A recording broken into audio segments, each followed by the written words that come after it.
Hello, bonjour et bienvenue dans notre magazine avec cette semaine consacrée aux Antillais vivant à New York sur Radio Caraïbes International.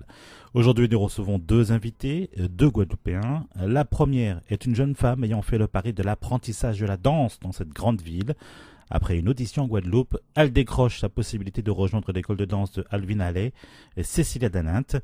Le second invité est l'un des Guadeloupéens les plus connus de New York, installé aux États-Unis depuis une vingtaine d'années. Il est devenu aujourd'hui un ambassadeur du gros cas via le jazz.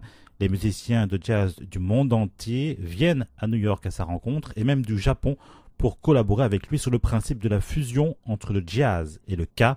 Jacques Schwartzbart. Cécilia Danint, bonjour. Bonjour. Alors Cécilia, installée depuis 2 ans et demi à New York. Pour quelles raisons êtes-vous venue à New York ? Je suis venue à New York pour danser.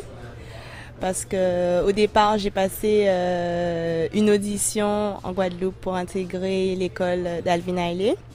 Et puis, j'ai réussi. Donc, tout s'est décidé un peu très vite. Donc, je suis partie. Comment s'est passée justement cette audition ? C'était en Guadeloupe, c'est ça ? Oui, c'était en Guadeloupe en mars 2007. Et donc, c'est vraiment comme un cours de danse normal, sauf que chaque personne a un numéro accroché.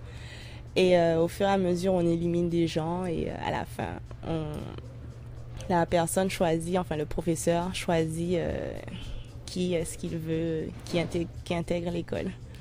Alors je suppose que la grande passion, ta passion, c'est la danse. Pourquoi déjà le choix de la danse ? Bonne question.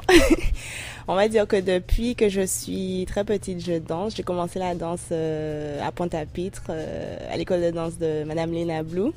Une passion qui s'est développée au fil des années. Et voilà, c'est un rêve que au départ je ne pensais pas possible, mais que je continue à vivre tous les jours. Comment s'est déroulée justement l'arrivée à New York et ton adaptation, parce que ça fait déjà 2 ans et demi que tu es là ? L'arrivée à New York, c'était quand même, on va dire, un peu très folklorique, puisque je suis arrivée dans un pays dont je ne parlais pas la langue, où je découvrais l'hiver et la neige pour la première fois. Et au niveau de l'adaptation, les 6 premiers mois, on va dire, ont été très difficiles, notamment par rapport à la langue, à la barrière de la langue.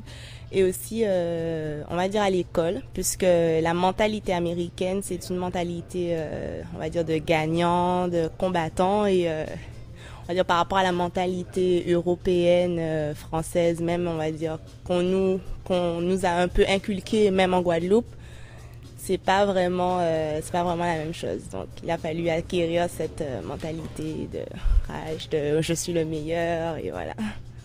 Aujourd'hui, on peut le dire, tu t'es adapté à cette vie et au challenge que tu dois relever ? Adapté n'est pas vraiment le mot, puisque j'aurais aimé, en fait, je pense que si j'avais grandi dans cette mentalité depuis petite, ça aurait été plus facile. Mais on va dire, vu que je n'ai pas le choix et que j'ai quand même des objectifs, donc ça m'aide à tenir dans la vie que j'ai choisie. La carrière que j'ai choisie. Alors, outre cette motivation, qu'est-ce qui t'aide justement à persévérer dans un milieu que tu ne connaissais pas depuis ? On va dire l'investissement financier et que mes parents ont mis en moi, on va dire, parce que ça coûte quand même beaucoup d'argent de venir dans un pays, s'installer au niveau du logement, payer les frais de scolarité, manger tous les jours quand même de façon équilibrée, puisque c'est quand même un sport et il faut rester en forme. Et donc on va dire cet investissement financier que mes parents ont mis en moi, et puis on va dire tous ceux qui croient en moi et moi-même aussi, parce que je veux réussir, donc ça me donne la force d'avancer tous les jours. En tout cas, c'est tout ce qu'on peut te souhaiter pour les années à venir, et bonne continuation, Cécilia. Merci beaucoup.